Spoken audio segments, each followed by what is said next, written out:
Hey guys, Wayne Stevenson here. I just started filming a build session right now, but I wanted to take time to talk to you guys about soldering irons. So this is my old soldering iron. I've had this about 15 years. I've used it to build countless drones as well as doing electronic projects, and I've loved it.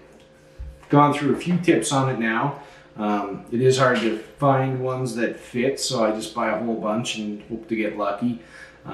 Sometimes I use little metal shims in there to fit the tip in. And in January or February this year, I received this one from China, from AliExpress. And I bought this one so that I could give a recommendation, or possibly give a recommendation to anybody that's just getting into the hobby. On what soldering iron to purchase, and I'd have to say I recommend this one. Cost me all of $11 American, and it comes with several tips. I've got the fine tip here. It's my tip of choice. I don't ever use a larger tip for the most part, unless I absolutely need to. It's got a LCD readout here for the temperature. It's got buttons to increase and decrease it, and what I really love about this is that it heats up pretty darn quick, a lot quicker than my old 60 watt soldering iron. This one's an 80 watt, so it will get hotter. And again, don't get me wrong, my 60 watt has worked fine for me for 15 years. I still use it. The main thing I don't like about it is the length, and really that is because my holder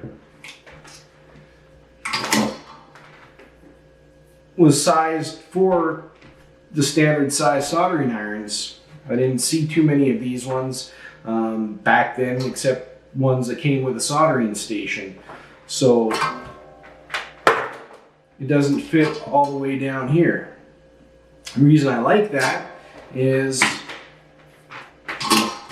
because I can solder wires with both my hands, both my sets of fingers, if you will. And it made soldering, two wires together easy. I can do quick repairs on PCBs, that sort of thing. Can't do that with the new one without going for a new holder if I needed to do that. So I can always use my old one to do that.